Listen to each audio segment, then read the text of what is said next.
tem um problema. A mulher pediu um exame de DNA do filho dela. Deu positivo. Aí, campeão. O Bruninho é autista. Você não tá dando conta da sua vida. Desiste dessa, Max. Um homem que não luta pela família, não luta por mais nada nessa vida. Essa semana estreia MMA, Meu Melhor Amigo. Um filme que fala sobre família, luta e autismo. E, logicamente, eu fui entrevistar o protagonista do filme, o ator e apresentador Marcos Mion. Mion, prazer. Prazer é meu, finalmente, cara. Finalmente, né? Finalmente. Mion, tô aqui para falar um pouco do seu filme e você sabe que eu vou abordar um aspecto muito mais pro lado do autismo do que do cinema, claro, né? Claro, obviamente. Claro. É um filme que tem um pilar muito forte do autismo. Assim. Exatamente. É um filme que não é sobre autismo, é bom a gente falar isso, né? É um filme que tem várias camadas, né? O autismo é uma delas. É uma delas. Tem gente que chega pra mim e fala assim, pô, que legal que você fez um filme sobre paternidade, tem tudo a ver com você, né? Um pai tão dedicado. Aí tem os caras que falam, pô, que legal que você fez um filme sobre luta. Aí tem pessoas que também se identificam com a batalha contra o câncer. Ou seja, tem muitas camadas esse filme, assim. Sim. E o autismo é uma delas. Eu acho que eu posso abrir para você tranquilamente que particularmente para mim ela é obviamente a mais importante, ela é a que eu tenho mais apreço, mas é muito bom a gente deixar claro também para, né, nivelar expectativas que Sim. não é um documentário sobre autismo. Claro. É uma forma de levar o autismo como entretenimento para a tela do cinema. Sim, sim, uma história de ficção e vários aspectos, o autismo é um deles. Exato, exatamente. Você dá mais importância para ele, eu também, por motivos Claro. óbvios, né? Mas a gente tem 1000 camadas. Mion, lógico que o filme é o Rocky Balboa brasileiro. Não tem jeito, né? Eu não fiz tem meu Rocky, cara, olha que loucura isso. Não tem como a gente escapar disso. Queria saber o seguinte, quando é que começou esse seu apreço pelo Stallone? Foi antes do Romeu nascer ou depois? Porque não. o Stallone tem um filho autista. Exato. Né? Exatamente. Pouca gente sabe disso. Muito pouca gente sabe disso, mas o Stallone tem um filho autista que é da sua idade, não sei se você sabe, nasceu no mesmo ano que você. Não sabia disso. Ele é da sua idade e lógico, o Stallone preserva muito, né, esse filho. E aí eu fiquei imaginando, falei, será que foi isso que criou essa conexão ou foi só uma enorme coincidência? Não foi isso, foi uma coincidência que eu tive acesso anos depois e tal. Quando eu tive acesso a essa informação, ela só fez sentido pra mim porque sim, eu já tinha o Romeu. Mas, cara, eu assisti Rocky 4 no cinema. Aquilo mudou minha vida. Eu não sabia que seres humanos poderiam ficar daquele tamanho e serem heróicos e épicos daquele jeito. E marcou minha vida mesmo, assim. Eu, ao longo da minha infância, eu tinha no meu quarto assim, um armário com 2 portas e tinha um pôster em cada porta. Um era dos Menudos, na formação original, e o outro era a capa do Rocky 3, aquela que tem o céu atrás, que ele tá parado com a luva assim. E eu fazia um abdominal com o pé preso embaixo assim do armário, olhando a foto do Rocky. Aí depois uma dele fazendo um desenvolvimento, assim, que também é uma clássica bem antiga, assim. E sempre foi uma inspiração muito grande, que acho que desde pequeno, assim, eu sempre tive essa admiração pelo fisiculturismo, assim. Sempre tive. E sempre tive também como eu posso falar assim, uma queda por histórias de superação. Pelas histórias épicas. Então, Rocky Balboa, na verdade, virou minha bíblia da vida, cara. Sim. Da vida, desde sempre. E muita gente fala assim, poxa vida, você ama o Stallone, né? Você tem uma admiração enorme pelo Stallone e tal. E eu falo, cara, é o seguinte, eu tenho uma admiração muito grande pelo Stallone. Muito, muito grande, assim. Mas ele é um ser humano. Ele é um ser humano como todos nós. E ele tem suas falhas. E pra mim, o fato dele ter uma relação diferente com o filho autista é uma das coisas que me lembram que ele é um ser humano. Claro. E ele tem todo o direito de fazer as escolhas dele, certo? Claro. A minha obsessão é pelo Rocky Balboa. Sim. Rocky Balboa é um personagem que tem começo, meio e fim, a gente sabe o que ele faz, a gente sabe o que ele fez, de onde ele começa, onde ele termina e a história tá lá, sabe? É isso, as falhas a gente sabe quais são, aceita ou não aceita, tudo bem.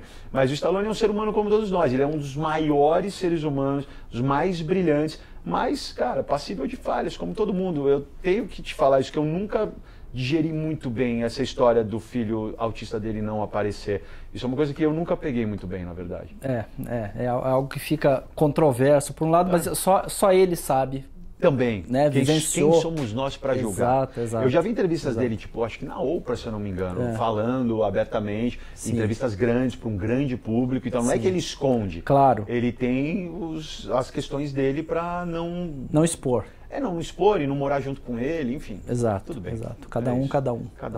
exato. Voltando então a falar aí sobre o autismo no filme, o que você notou ali de mudança nas atitudes, no conhecimento a respeito de autismo da equipe, dos atores, porque eu imagino que muita gente começou as filmagens sem saber tanto sobre autismo quanto no final, né? A grande maioria. A grande maioria. Começou ali, né? Esse trabalho de conscientização que o filme vai fazer. Exatamente. Começou ali conscientizando a equipe. Antes de começar nas filmagens, eu pedi para Fátima Decoan, nossa amiga, fazer uma palestra que ela faz muito didática, muito explicativa sobre autismo. Trouxemos a Kênia Diel para estar com a gente no dia a dia. Ela estava acho que nas gravações do Gui, acho que ela estava em todas. E batendo texto, vendo ao melhor. Teve coisas que eu tinha escrito como pai de autista que eu queria muito falar, e a Kênia me puxou e falou assim, cara, não fala, porque aí você vai estar falando de uma parte da comunidade, não como um todo, e pode não ser bem aceito por essa outra parte. E o filme não é um filme autobiográfico, não é autobiográfico. Não é um filme sobre mim, ou sobre minha paternidade com o Romeu. É um filme que a gente genericamente tem que representar a comunidade autista. Exato. Então ter a presença de autistas era muito importante. E aí eu lembro que nessa palestra a maquiadora pediu a palavra e contou para todo mundo que era autista, e outras pessoas da equipe também ou tinham alguém autista próximo ou se identificavam fortemente. Então foi um processo de autoconhecimento para todo mundo mesmo, assim. O próprio roteirista Paulo Cursino não tinha muita experiência, aí fui eu horas e horas conversando com ele, mostrando vídeos, explicando, que ele escreveu um roteiro muito brilhante, assim, brilhante, assim, com cenas, algumas cenas sim eu emprestei da minha vida com o Romeu, para o Max viver com o Bruno, para dar esse tom de veracidade também, assim, né? Da relação de um pai com um filho. E foi um trabalho que mudou a vida de todo mundo, cara, eu acredito, sabia? Todo mundo saiu dali mais consciente. E é o que eu espero que aconteça com o público também. Imagino. O Guilherme teve atuação, assim, excelente no filme, né? Você achou bom? Achei bom, achei convincente. E ainda mais um menino tão novinho, cara, né? Foi brilhante. Eu acho que ele só vai ter consciência disso muitos anos depois. Até perguntaram para ele se ele tinha consciência do quanto de pessoas ele estava representando ali. Foi uma pergunta que eu vi que deu uma bugada na cabeça dele ainda. Um dia ele vai entender, assim, e ele vai ter muito orgulho, porque ele me emocionou muitas vezes, assim. Ele me levou para um lugar que eu não visitava há anos. O Romeuzão estava com 19 anos. Sim. Então, poder reviver coisas ali de 8 anos de idade, cara, foi uma viagem, assim. Foi uma viagem. Imagino que você estava presente em muitas cenas, né, do Guilherme ali, da gravação. Todas. Qual que mais te tocou do momento da gravação? Às vezes até o resultado não é o melhor, não é o que mais te toca, mas assim, do momento da gravação, o que você lembra, assim, que você fala, isso aqui me pegou? Cara, me chamava muita atenção constantemente os detalhes. Se você reparar, as estereotipias que ele resolveu abraçar para o personagem, elas são presentes. E isso é um trabalho de ator, porque elas não eram naturais instintivas. Ele tinha que pensar o que ele estava fazendo ali. Sim. Ao mesmo tempo ali eu fui dosando com ele para não ficar caricato, para não ficar exagerado, para tentar ficar realista, ter toda a questão do olhar, e ele absorveu isso muito bem. Então eu explicava para ele que ele tinha que olhar aqui até o meu ombro, nunca bater o olhar com o meu, ou mesmo só dar uma checada, assim como inúmeros autistas fazem, só dar uma checada, segundo, né? Uma checada e sair. E ele absorveu isso, cara. Então, lá no set, eu ficava muito abismado com a capacidade de ator dele mesmo, sabe? Sim. Agora, uma cena específica, as cenas das crises foram muito fortes, impactantes para todos nós, para ele também, para todo mundo, assim. E acho que a cena pós-crise, onde o Max acha o Bruno embaixo da escada, é a primeira crise que ele vivencia como pai. Aquela foi uma cena muito carregada de emoção, cara. Porque misturou a situação que os personagens estavam vivendo com a situação que nós estávamos vivendo, porque foi a última cena que a gente... Cronologicamente foi a última gravada, né? A última gravada. Ali acabavam as gravações. Sim. Então, tem até umas imagens de bastidores, até eu e o Gui, a gente teve uma crise de choro, os dois, assim. A gente se abraçou, a gente chorou junto. E foram momentos muito, muito especiais, assim. Como eu falei, ele me levou para revisitar lugares que eu não visitava há muito tempo, assim. Imagino. Mion, uma última pergunta para você. Com que mensagem você gostaria que o público saísse do cinema após assistir MMA, Meu Melhor Amigo? Para o público geral, a mensagem é falada no filme. E eu gostaria até que fosse o subtítulo. Eu gostaria até que tivesse escrito embaixo do título, que é: um homem que não luta pela família não luta por nada. E é para isso que existe o filme. Essa é a mensagem, esse é o legado. Se você vai lutar pelo seu filho atípico, lute. Se você vai lutar pelo seu filho que tem qualquer outra condição, PCD, seja o que for, lute. Se você vai lutar pela sua esposa, pelos seus pais, pelo seu irmão, lute pela sua família. Porque muita gente não sabe por que luta. A grande maioria, na verdade. E às vezes a motivação está ali do lado e você não enxerga. E a gente não enxerga. Não existe nada mais importante do que a família. Nada. E para as pessoas que vão ao cinema em relação ao autismo, é um filme que eu tenho o sonho de aproximar.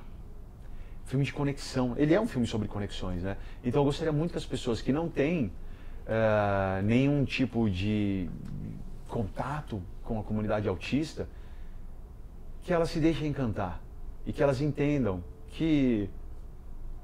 Eu até fiz questão de colocar isso no roteiro, né? Uma coisa que a gente vive sempre. Não é uma doença. Até hoje isso é ignorantemente falado. Então essa foi uma das primeiras frases que eu quis destacar no filme. Entenda que 1 a cada 38 crianças são diagnosticadas hoje. Se não tem alguém perto, vai ter. Porque a informação está chegando em cada vez mais gente que se identifica dentro do espectro. Então vamos falar logo sobre isso. Vamos perder o medo. Vamos inserir o autismo dentro do cinema, dentro da TV, dentro dos meios que a gente consome de entretenimento, porque a gente precisa assumir essa realidade como sociedade. Chega de ficar no canto, chega de ficar na sombra, chega de ficar à margem. Cara, o Romeuzão, meu filho, ele tem um mérito enorme de colocar o autismo no centro do palco. Literalmente até. Então vamos aproveitar isso para levar a conscientização. Não, porque tem gente que ainda pensa que o autismo não vai chegar na vida dele, né? Seja com um vizinho, um parente. Eu voluntariei numa ONG por 1 ano, quando eu morei na Califórnia, e se chama Autism Tree. E o nome da ONG é porque a árvore do autismo, né? Porque o slogan deles é o seguinte: se a sua árvore genealógica ainda não foi tocada pelo autismo, será. Em algum momento. Claro. Então as pessoas terem essa consciência que não é só pelo outro, mas pode estar perto de você amanhã. Exato. Eu falei, não é que pode. Vai estar. E não tem nenhum monstro de 7 cabeças. Exato. Não tem. Exato. Às vezes as pessoas falam sobre a diversidade, né? Existe. Vamos falar, existe alguém é fora da diversidade? A diversidade, ela engloba todos os seres humanos. Porque aí você constrói a diversidade. Sim. Então existem pessoas que estão dentro ou fora, né? A gente está falando do nosso coletivo. Sim. Então a gente tem que ter essa consciência e eu falo isso sempre, a pessoa que acha que não tem nada para aprender com alguém atípico, ou com autista, ou com PCD, é uma pessoa que está perdendo a maior oportunidade para uma elevação espiritual, para uma elevação como ser humano. Eu falo, cara, se eu não tivesse sido apresentado para o universo autista, se eu não tivesse assistido o Romeu, a gente não estava aqui, não tinha esse filme, eu não seria a pessoa que eu sou. Então a gente tem que abrir os olhos para isso. Mion, parabéns pelo filme, que seja um grande sucesso. Obrigado, irmão. Obrigado pela parceria sempre, tá? Valeu. Tamo junto. Max. Oi. Você é meu melhor amigo. Você que é meu melhor amigo.